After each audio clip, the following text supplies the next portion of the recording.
diváci, dovolte mi, aby som vás srdečne privítala pri novej časti nášho podcastu Pramene bytia.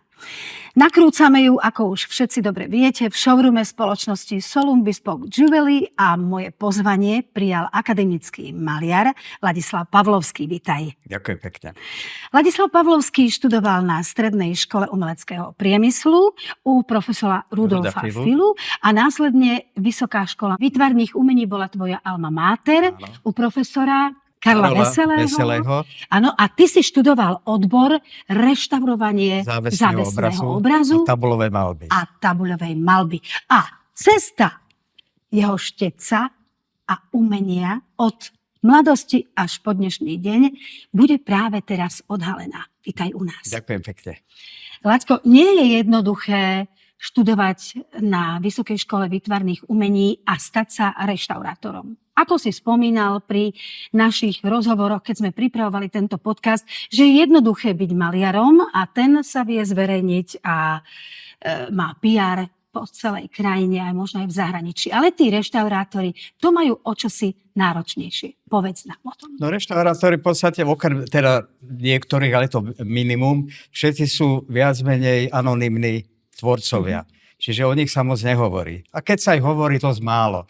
Takže väčšinou, aj teraz, čo bývajú v televízii, tie programy o nich, keď je niečo, keď sa reštauroval treba v Nitre, niečo sa reštaurovalo v Žiline, ten kostol hore, čo majú na kopci, tak tam sa väčšinou hovorí sponsoring, ten tam je, potom je tam kunsthistorik, ktorý je metodik tej akcie a reštaurátor málo kedy. Oni ako keby sa, možno aj niektorí sa hanbia a niektorí není čas.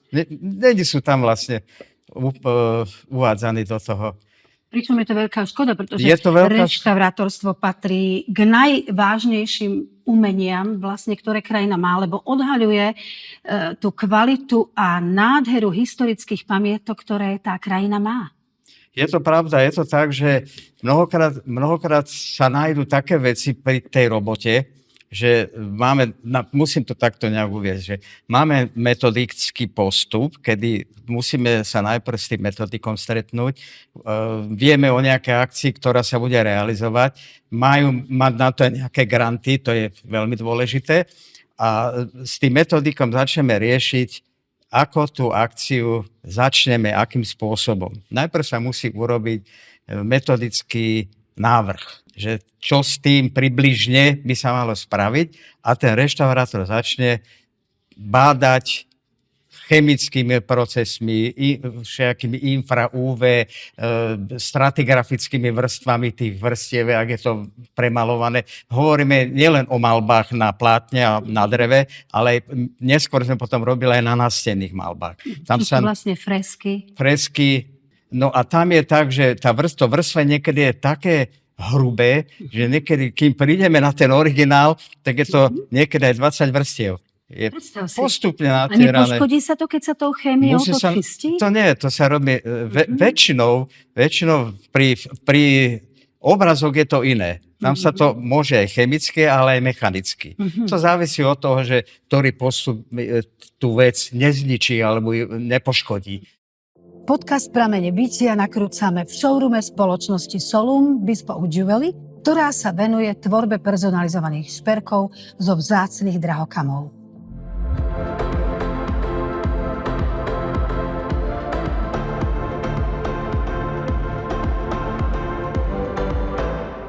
Čiže vy ako reštaurátori musíte už vedieť principiálne, akým spôsobom bol aj maľovaný obraz a aké farby boli zvolené a na to je zvolená tá technológia a ten chemický proces. To robíme v spolupráci vlastne s tými chemikmi a s tými, no nie je to sú to chemické procesy a sú tam aj reštaurátorské, tie stratigrafické vrstvy, ktoré sa tam robia. Čo znamená, stratigrafia znamená, že postupne snímanie po vrstvách robíme určité sondy a tie sondy sa samozrejme dokumentujú fotograficky a tie potom slúžia pre toho metodika, ktorý je tam tiež dôležitý v tom zhrnutí aj toho jeho metodického postupu, čo on tam má a plus teda nás ako reštaurátor. Metodicky to znamená, že on musí nájsť obdobie, kedy tá vec bola stvorená, volajme to tak, alebo to dielo. A na základe toho potom sa urobí dokumentácia a tá ide na komisiu.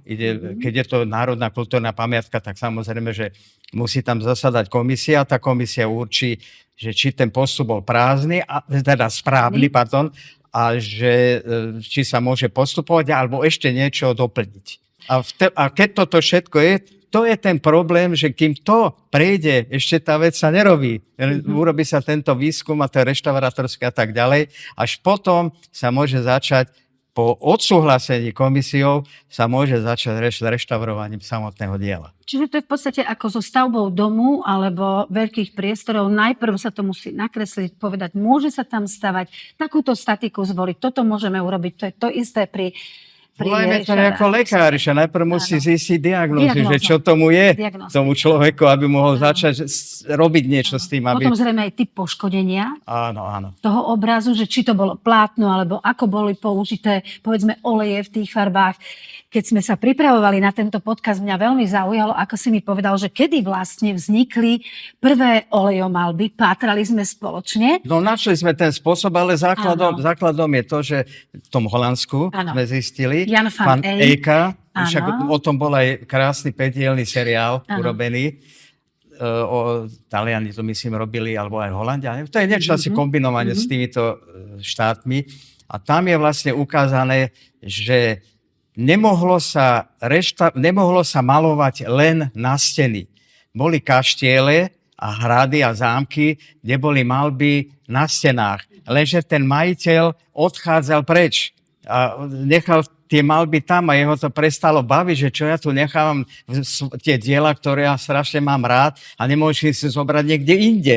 Tak začali špekulovať, že čo ju na to bolo lepšie. Tak zistili, že na platnách namalujú, natiahnu na tie rámy a dá sa to na steny, to krásne vyplní ten priestor a keď bude odchádzať preč, zroluje a ide ďalej. Aj s tými vecami. Čiže bere si svoje portrét, samozrejme, to mali veľmi radi, títo naši grófi hradní páni a grófi a kniežatá. No však áno. Čiže v podstate to, a samozrejme aj veci, ktoré oni aj kupovali však zo zahraničia, napríklad trenčné holandské malby tam boli a toto mali námorné bitky, tam je jedna nádherná. Teraz aj my sme robili jeden taký obraz barokový so zvieratami, s kozami a takhle veľké obrazy. No čo, zrolovalo a išiel si preč. Koľko ti najdlhšie trvala mimo tejto metodiky a mimo teda procesu prípravy reštaurátorstva, koľko ti trvala najdlhšie, povedzme, taká jedna reštaurátorská práca? Tak to závisí aj od veľkosti. Sme robili aj tie veľkoplošné obrazy ako plátna. Tri sú napríklad v kaplnke svätého Ladislava v primaciálnom paláci, takže tam je to krásne vidieť, že ozaj to sú obrovské kusy. Takže ak by sa chceli to sa robí rok, napríklad taký veľký obraz, boli sme na to traja. A robí sa to rok, kým sa to dá úplne dohromady, kým sa to očistí a tak ďalej. Nažehluje, samozrejme, žehlilo sa to ručne, bo nebolo na to kde. Sme si urobili obrovské plochy a na to sme podlepovali tým nažehlovacím spôsobom, rentoalážou, sa to volá, tak sme nažehlovali tie obrazy. Čiže plátno sa tam spevňovali sme dve plátna dohromady, aby to bolo pevnejšie. A niektoré boli aj roztrhané, tak to zachránilo tú hmotu, že sa netrhalo a tak. Proste sa to spevnilo.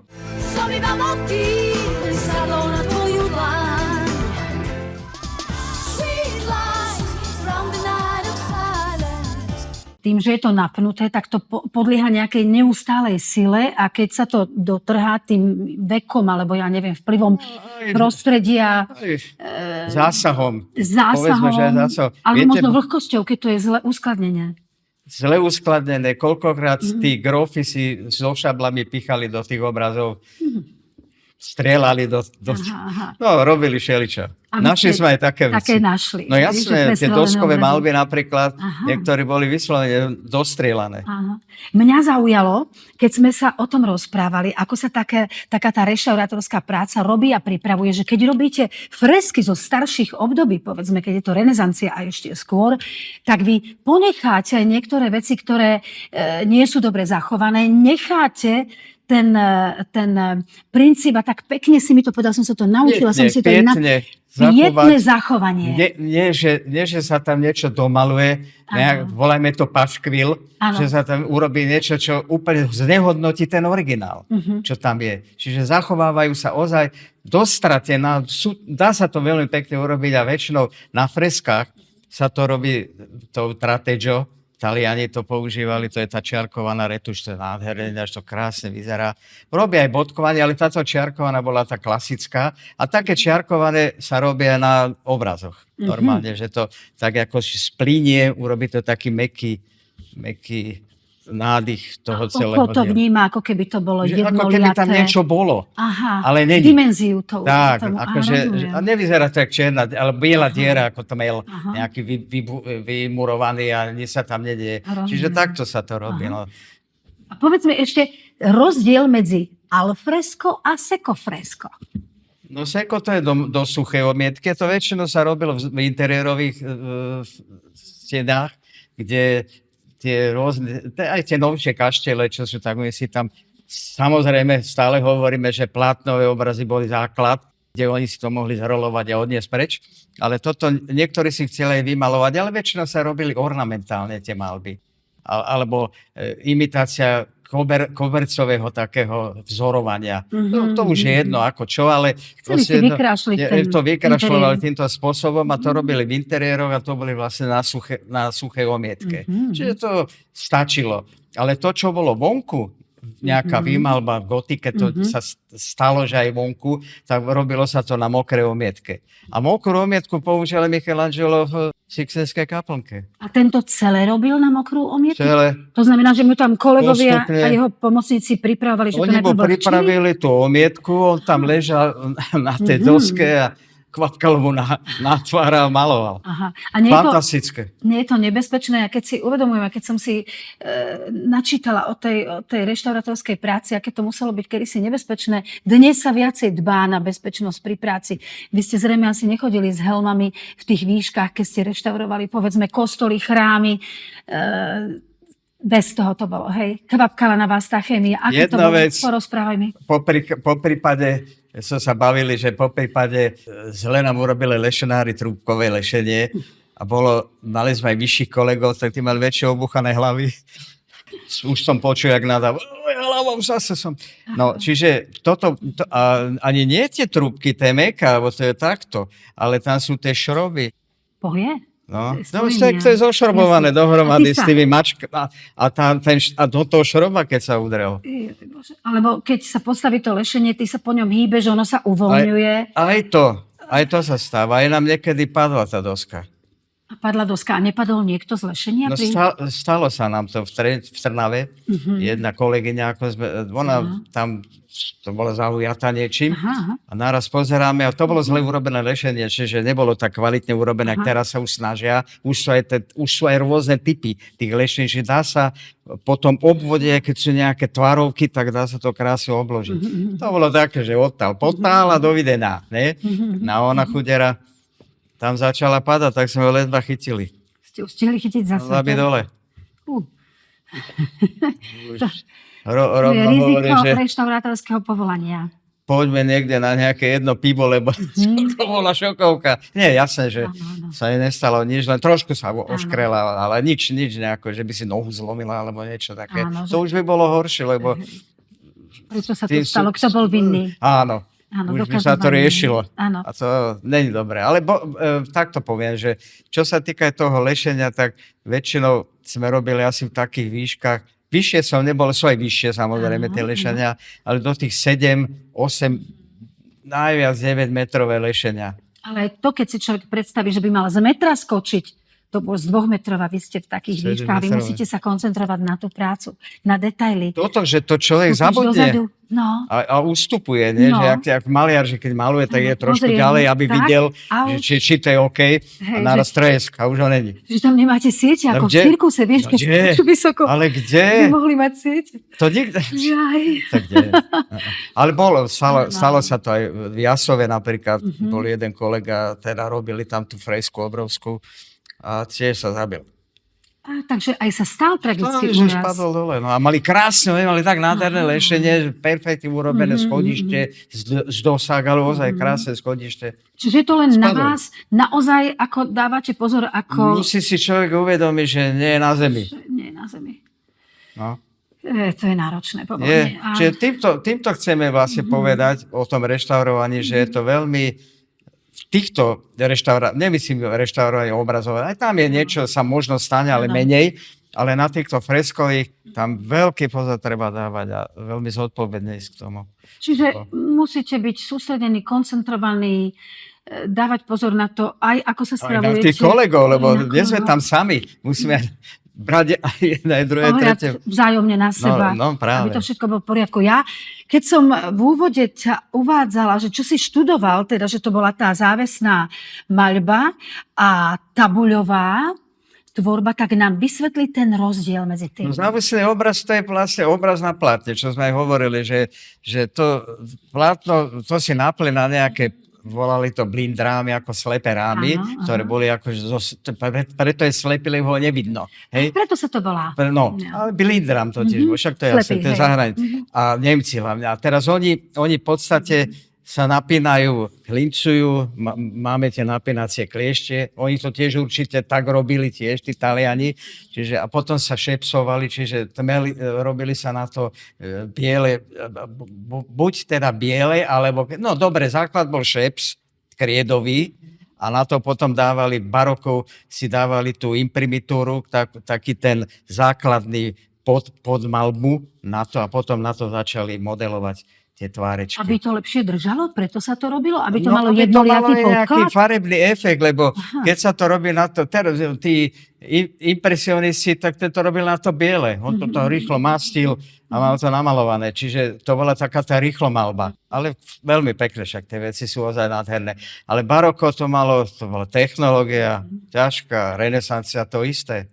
A je zaujímavé, ako si mi hovoril, že od Modelácia toho... toho vlastne, tých maliarských vrstiev, ktoré tam boli, tak začal, jak sme hovorili o tom Rembrandtovi, že Rembrandt napríklad, on si urobil tú podmalbu takou nejakou hnedkavou, celé komplet, tú bielu tmele, ten biely kriedový podklad si podmaloval hnedou nejakou, alebo nejakou takou a na to začal modelovať buď tvár, alebo postavu a tak ďalej.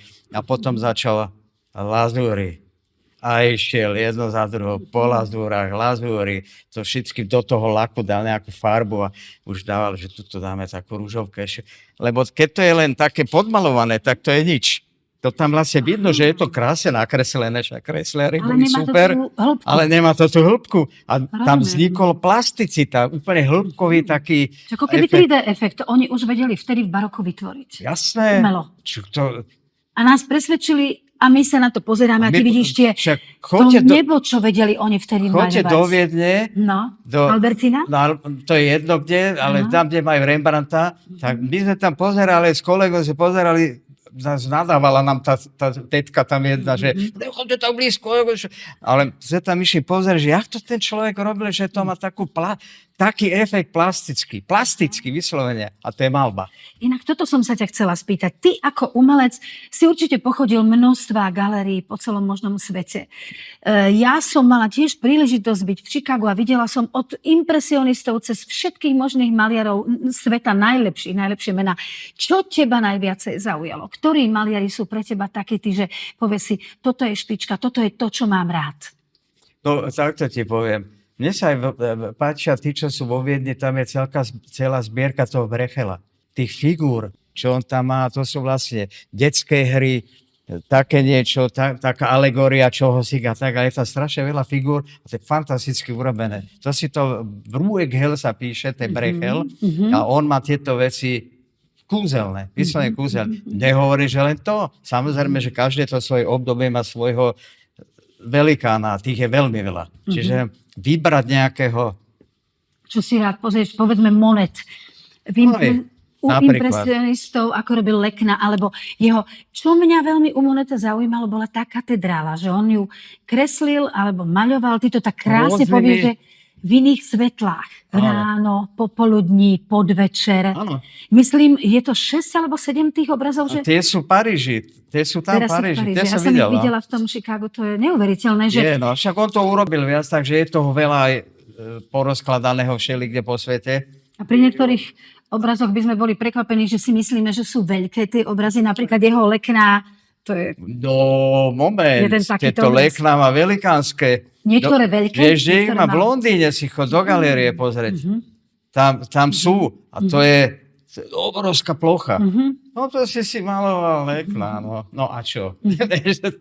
Ale ty si mal príležitosť v živote reštaurovať aj niektoré kópie takýchto diel, ako bol Rembrandt. Také niečo? Povedz mi bližšie o tom. Vieš, u nás kopie, to je ťažko, lebo ono sa hovorí, že kopie sa moc... To sa robí len pre zákazku pre niekoho. Ale to sa musí povedať, že je to kopia. Áno. To nemôže, že namaluje Rembrandta úplne famózne, som na to expert, a ešte to podpíše Rembrandt, tak ďakujem pekne, to je prúser. To bol v Megeren, to bol jeden, ktorý toto robil z Vermeera, maloval a začal ich predávať ako nájdené týmto Megeren, že našiel nových Wernerov. Tento chlapík ich predával ako originály. A to robil on. Čiže aj také sa v živote stalo. To sú podvody.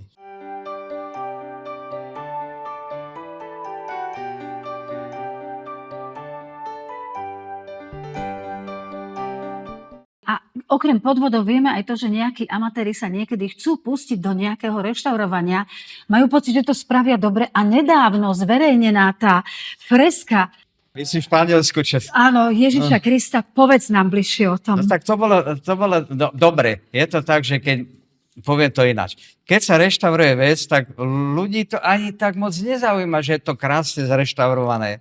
To je akože dobre, no, nech si to pekne urobil. Ale keď sa urobí takáto, povedzme, že prúšvih vec, že babka, určite svätá žena, išla do toho kostola, že ale však ten Ježiš Kristus, tá hlavička, tá nevypekná, že to není dobre vidieť. Zobrala farby a urobila hrúzu. No, úplný horor, to poškodila. Ale najväčšia sranda na tom je to, a je to veľmi nebezpečné. Toto začalo ľudí zaujímať a tam chodili procesie ľudí sa na to pozerať. Aspoň vieme, ako funguje PR. A keď sa to zverejnilo po celom svete, všetci naživo si to chceli pozrieť, aká katastrofa z toho vznikla.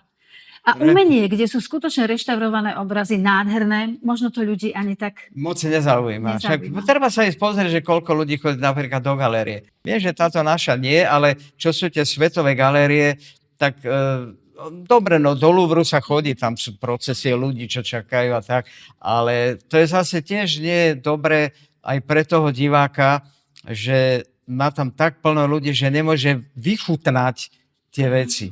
Lebo tam sa tlačia, ukáž, tam je tá Mona Lisa niekde. Áno. To, ako to ten maliar sa cítil v tom momente, keď to kreslil. Lebo niekedy je to úžasné, keď si v tej galérii, ako x-krát sa nám stalo, a pozeráš sa na to, až máš pocit, že si v tom diele, že vieš, ako tam prebiehal ten život. Ten proces, no áno, ale takto ti chcem povedať. Ja som zažil, tak bol chlapík v Mníchove, tej ich pinakotike obrovskej, a maloval obrovský obraz, nejakú vojnovú scénu s 1500 vojakmi sa tam tlkli a pozeráme a sa pýtala kolegyňa, tam bola jedna kunsthistorička so mnou, že počúvajte, a čo s tým bude? Prečo to? Však to je hrozná robota, on to tam úplne na detaile, no fantázia, však dobre, veď, OK. Ale on hovorí, že on má zákazníka. Preto si spomínala, že kópie robia sa aj na zákazku, kópie ozaj kvalitných umelcov, renesančných a všelijakých, ale to sa robí som je na zákazku, vie sa o tom, dokonca môže to robiť priamo v tej galérii, má tam vstup, čiže robí to priamo ako originál amfas, jak sa hovorí. Anfas, No, áno. čiže Z očí v oči. má to Hej. presne to má odkopírované, lebo z fotografie tam sú veľké lapsusy, tam z fotky sa to moc malovať nedá. To je tiež z originálu, Takto to je vidíš. tiež z originálu, Áno. tuto, jeden je v Náhrade, v Bratislavsku a tento je v Primaciálnom niekde. Čiže oba tieto obrazy, milí diváci, ktoré tu vidíme, sú práca akademického maliara Ladislava Pavlovského. A môžete si pozrieť, aká krása to je, popíš nám. Tu je tiež nádherne plasticky urobené to nebo. Vyslovene baroková záležitosť. Je to veľký obraz, lebo to ja som robil ako diplomovku a keby som mal robiť, lebo to je pastier kôz. A tam sú ešte kozy, tam pokračujú kozy. Čiže to je len výrez, to je len fragment. To by som robil 3 roky. Aha. No, keď sám, ale Áno. 2 roky určite. A Áno. toto sa, však som tam chodila zase nejakú farbu, nejakú lazúrku. Tak to pridávaš. A ty hovoríš, že tvoja diplomová práca nebola tvoja diplomová práca Kána Galilejská? Káne Galilejskej to bola reštaurovanie. To bol záväzný obraz. Bola maľba a toto bolo zase reštaurovanie. No, lebo ten originál, ten je v Louvre a fakt má 10 metrov krát 7. Neuveriteľné. Predstav si. Už len tú predstavu mať toho maliara, ako to robí a potom reštaurovať 10 krát 7 metrov. No, to neviem si predstaviť. To neviem. To museli mať dlhšie, však inak akože to je jak freska. Jednoznačne. Jak freska. Však to je to, čo som hovoril, že to je zákazka zrolovaná odchod. Ale to už bola zákazka taká, že išlo to rovno do Louvru. Povedz nám ešte o rôznych malprocesoch, chybných procesoch, keď sa reštauruje niečo. My vieme, že teda bez chémie by sa to nedalo robiť, a keď to niekto poškodzuje. A že povedzme je aj profesionál. Ako vy s tým narábate, ako komora? Dnes už existuje komora reštaurátorov. Ako sa na to pozeráte? Sú postihy, sú tam postihy určite. Dostane nejaké penalizačné niečo, však to je jasné, to ide aj tam je investor, ktorý za to bere garanciu nefinančnú, že sa tá vec nepoškodí. Tak nejak sa nepoškodia tie veci, určite. Boli obdobia, kedy všetky naturisti reštaurovali a potom to je najhoršia robota. Lebo keď to človek od píky začne zničenú vec, ktorá nikto ju nedržal v ruke a začne na ne robiť, tak to sa, na tých nástenných hlavne to je, že to sa dobre robí.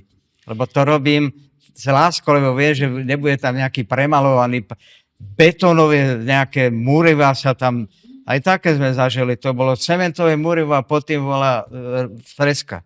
A vy to najprv musíte odstrániť. To ale jak? Múrivo opatrne. Ako? A keď to odstraňujete... Vieš, ako sme tak dávali dole, že postupne mechanické, to bola taká hrubá, skoro centimetrová vrstva cementu. To musíš oškravať a náväzne injektážou sa upevňovala tá originál freska, čo bola pod tým.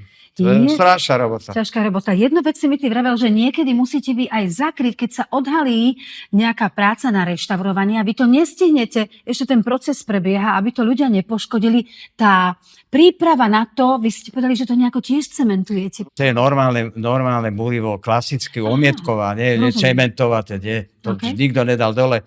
No, my sme mali jednu takú akciu, kde sa urobil prieskum, urobil sa, koľko je zachovania tej veci. To bolo už vtedy dosť ničené, ale predsa sme objavili ešte dosť veľa figúr a tie sme samozrejme injektáž, upevnenia a tak ďalej, všetko s tým.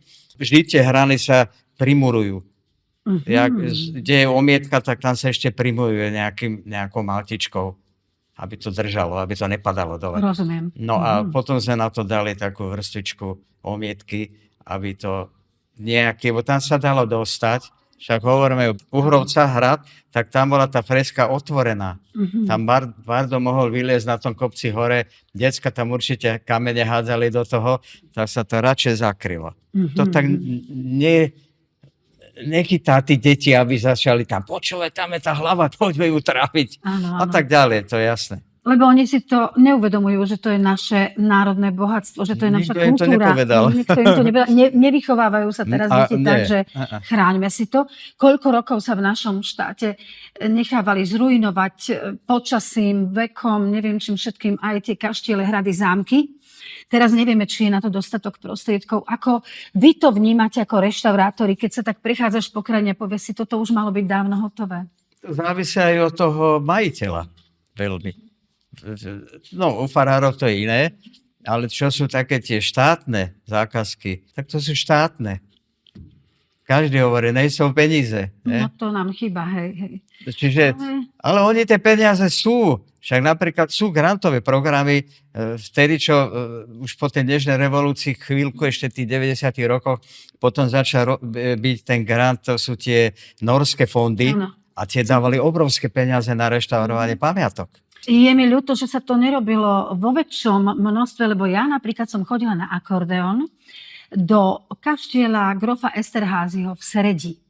Ten sa nechal chátrať až tak, že potom tá oprava je tak drahá, tak extrémne náročná a ani nikdy sa asi nedá vrátiť k tomu, keď to ešte nebolo natoľko pokazané. To máš presne prípad, teraz čo idú robiť ten obrovský kaštiel v Rusovciach. A to, o tom sa koľko hovorí? 30 rokov? Asi aj 40. No. A je to veľká škoda. To ešte pred Nežnou sa o tom kecalo, že hneď to sa začne, prišla Nežno, do toho sa pustíme, super, ideme. My sme mali robiť prieskum, už to bolo pripravené vtedy v tých rokoch dávno. A zase nič, že nie sú peniaze, zase takéto plačby. Potom sa niečo vždy strčilo inde, tí prachy. A tak ďalej. A nedopadlo to tak, ako to malo. A dnes to bude stáť.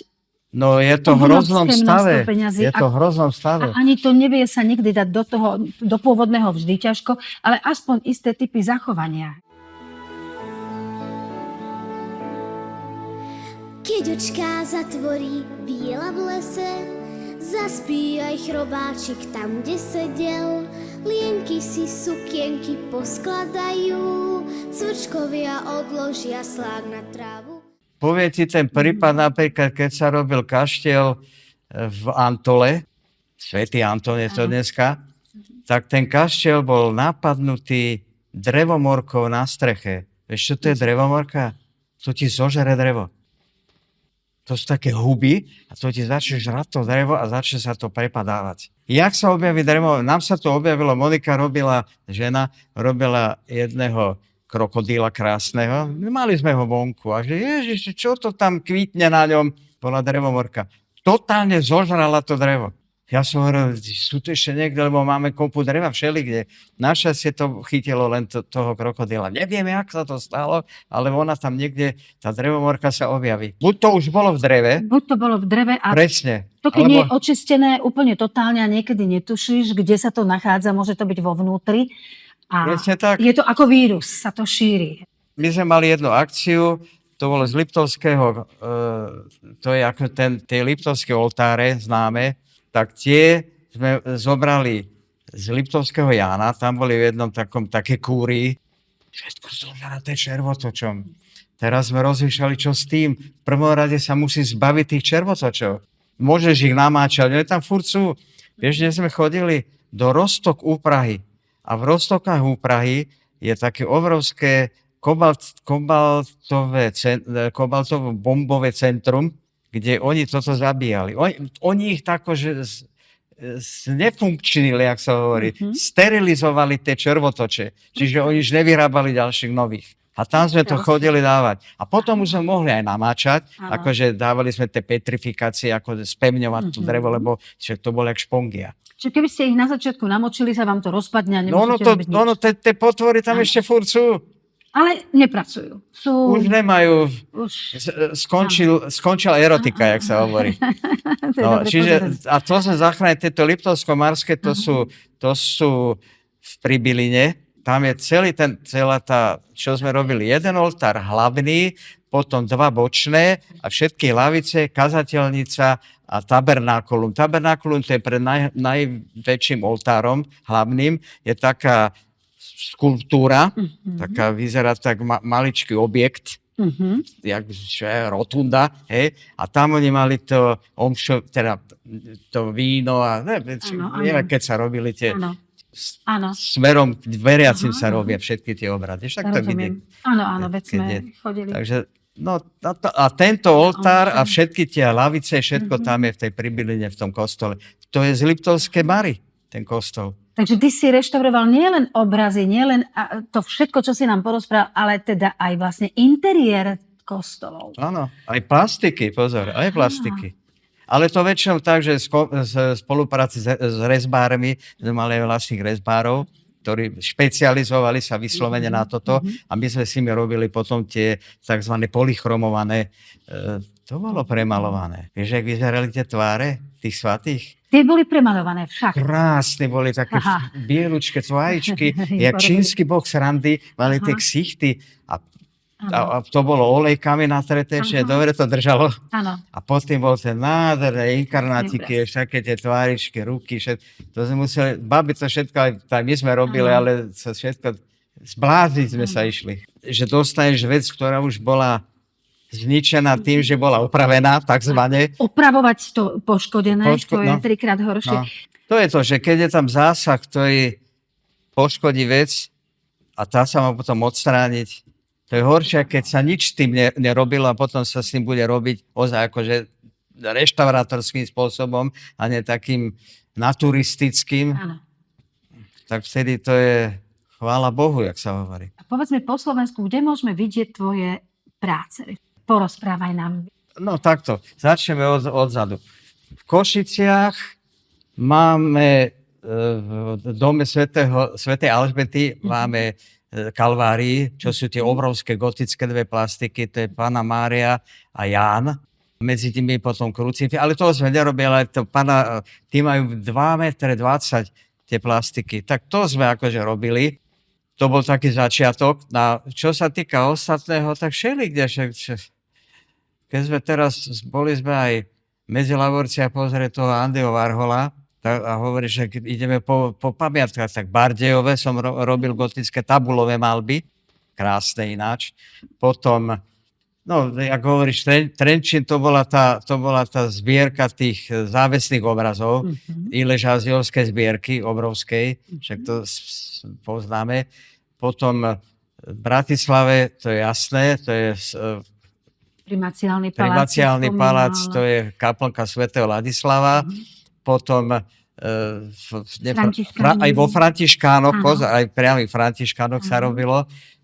Tam sme robili aj jeden veľký obraz, ktorý bol pôvodne, lebo celý ten františkánsky kostol sa reštauroval. Tak my sme robili obraz, ktorý sa našiel úplne inde.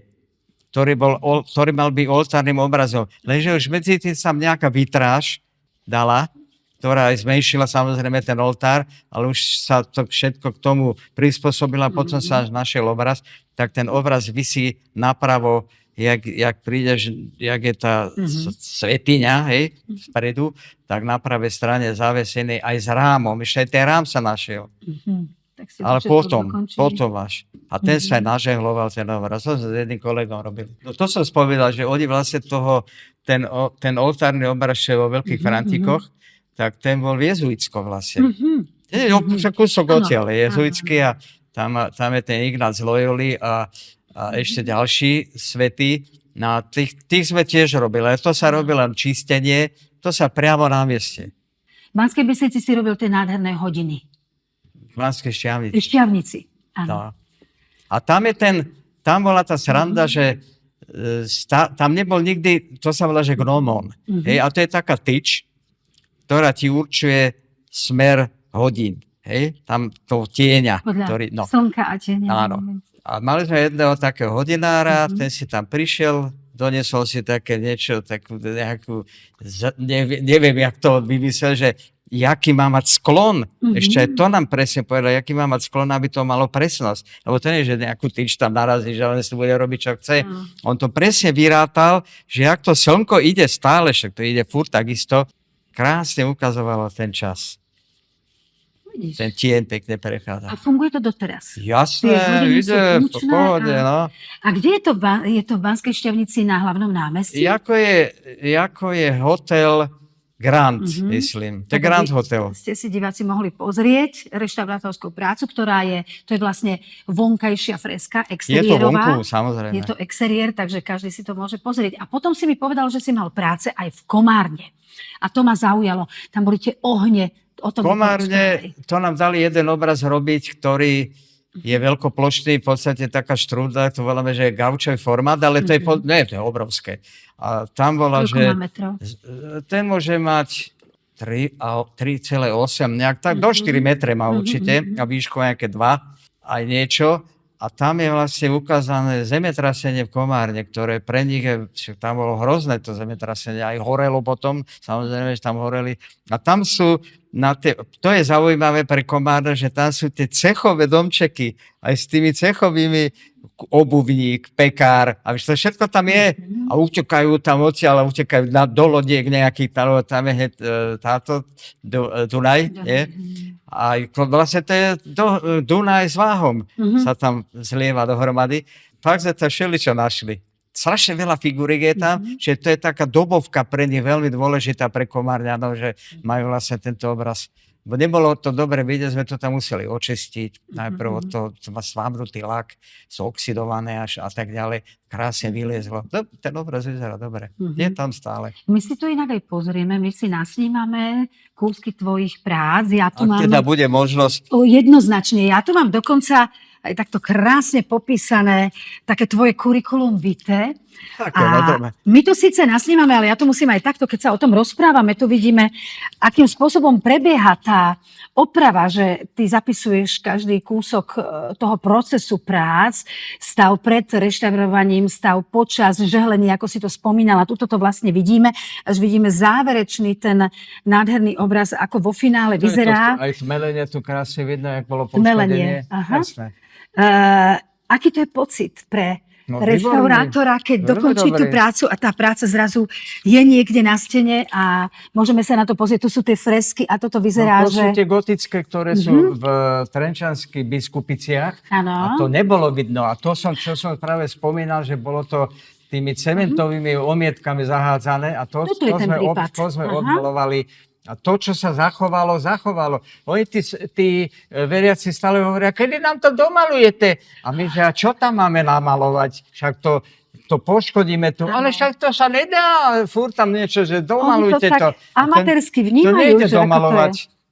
Tu je zaujímavé tmelenie a tiež bolus pred zlátením, čiže tu vidíme, keď aj oltár, akým spôsobom ale to sa je len fragment oltára, ten sa už moc nezachoval, čiže je to taký výrez. také nádych nejak, lebo tu má to, vidíš, to maličké tabernákulo. Tu je hostia. To je to, čo sme sa rozprávali, že vlastne tam sa vkladá tá hostia. Áno. A tam, kedysi bola teda tá obeta. Toto je Lód a jeho dcéry, ten je v Trenčine, to je nádherné.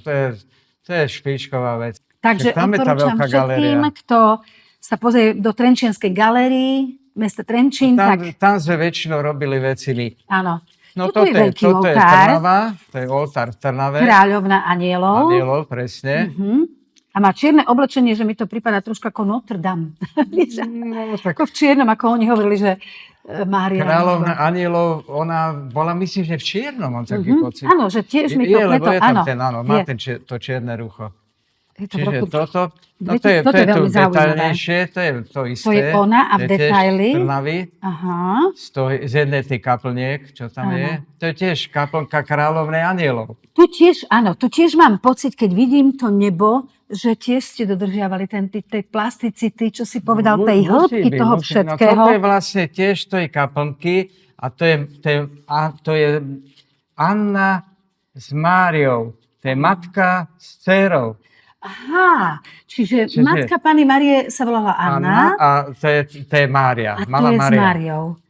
To je budúca matka Ježiša. A je to kostol svätého Jána Krstiteľa v Trnave, kde sa môžete pozrieť na tento obraz. Samozrejme. No teda, ale vidíš, to si ma niečo nové naučil. Možno ani nevnímame ľudia, že ako sa volala jej matka, ani nevieme, ako sa volal jej otec. A toto sú tie slávne známe hodiny šťavnické v Banskej hodiny. Šťavnici.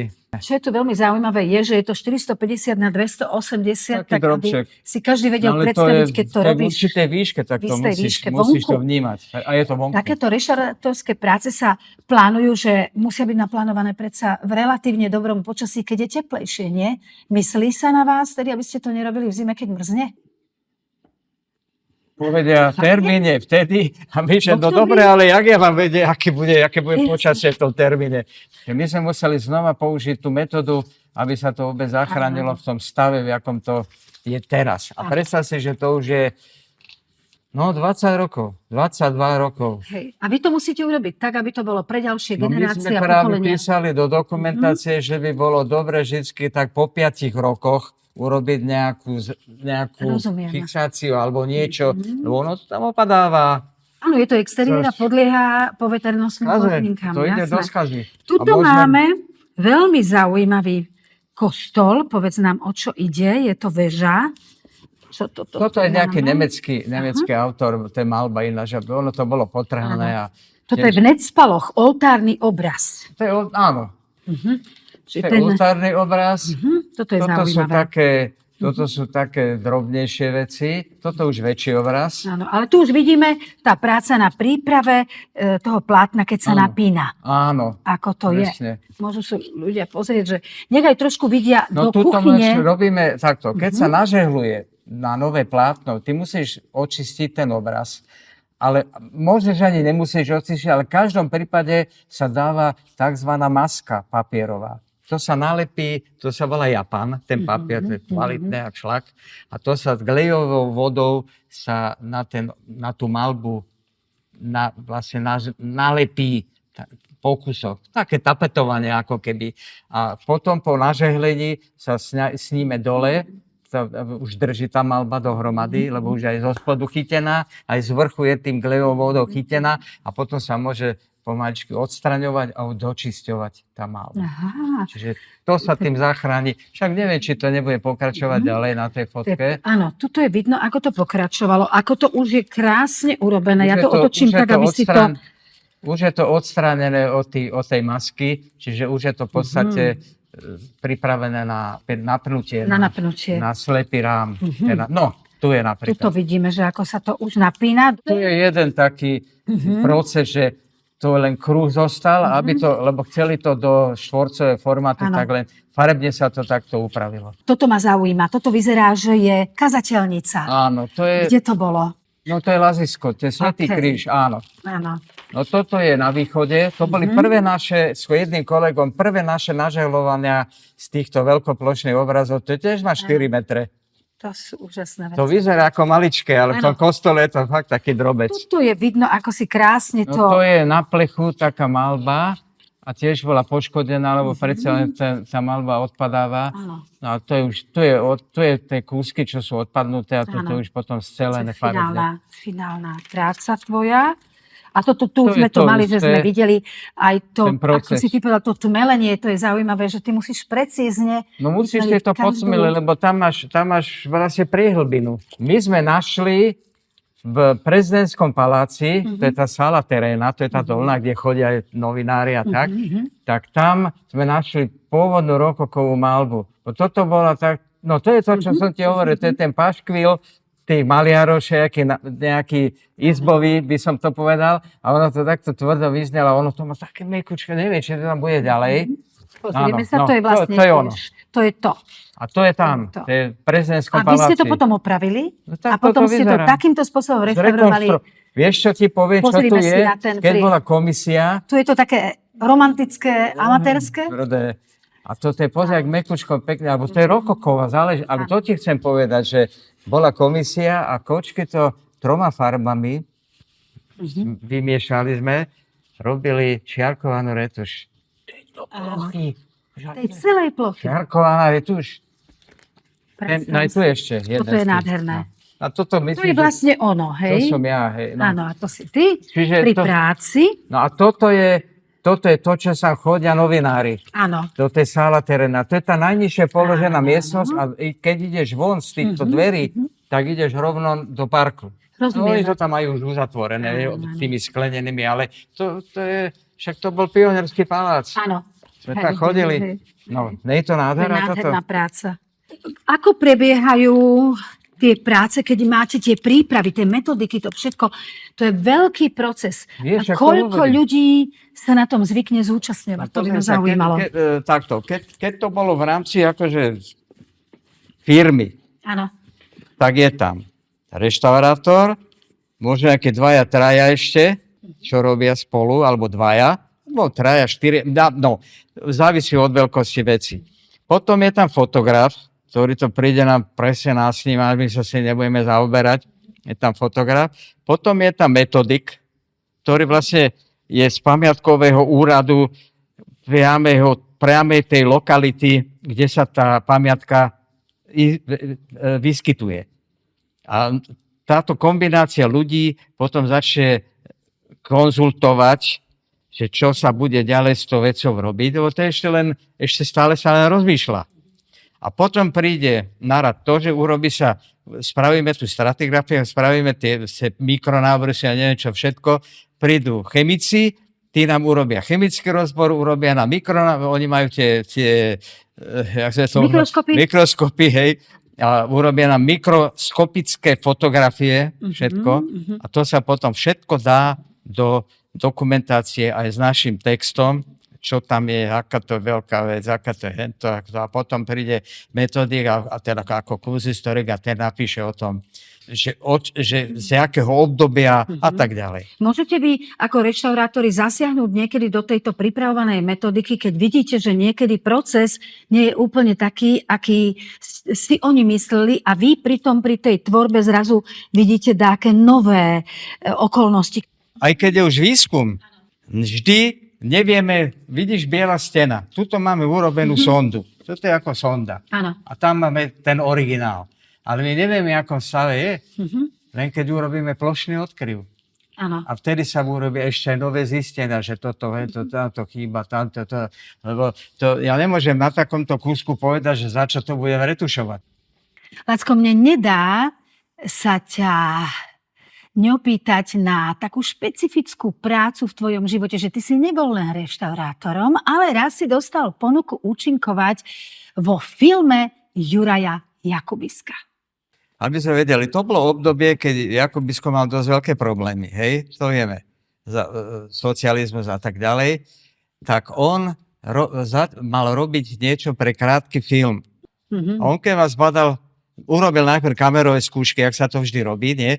A hovorí, to je môj, berem, toto je on.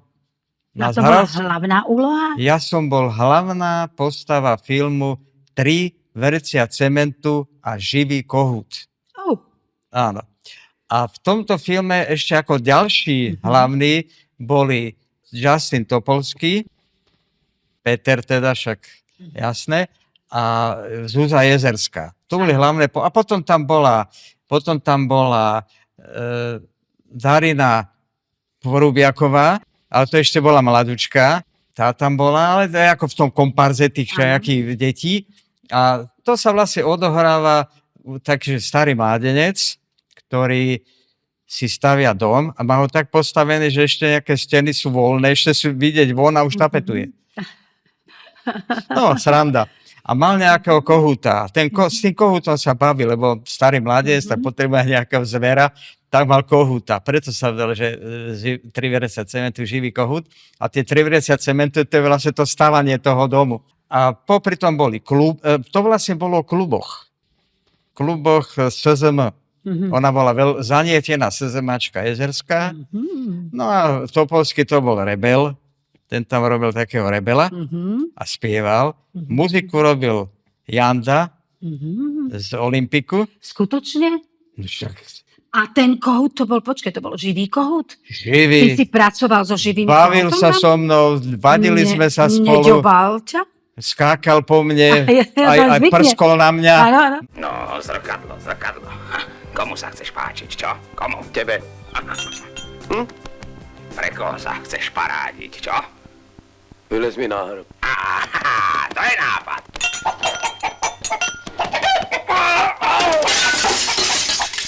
Vieš, čo to značí, ty hlupák? Teraz by som sa bál ísť na ulicu. Aj sa skamarátil potom s tebou, už keď už videl, že nemá inú šancu? Pointa je taká, že sú tam ešte jedny dvojičky baby, ktoré neviem nikdy, ktorá je ktorá. A tie sú také zalúbené obidve do mňa a urobia mi na záver polievočku z kohúta. Kohúta. To je pointa.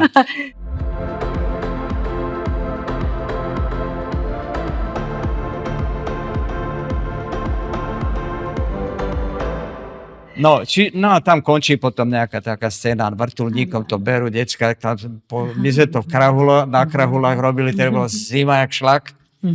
A vieš čo, dobre, no. Takže krásna spolupráca s Ježišmária, najznámejším z našich režisérov, Jurajom Jakubiskom. To bolo veselá. Pekná spolupráca. Čiže ja musím na záver ti veľmi pekne poďakovať, že si prijal moje pozvanie do nášho spoločného podcastu, ktorý sa volá Pramene bytia. Ukázal si nám pramene toho reštaurátorského umenia. Prebrali sme históriu až po súčasnosť. Zistili sme, že si aj herec a nie len výtvarník, že si skvelý reštaurátor, že by sa od teba mladé generácie mohli učiť.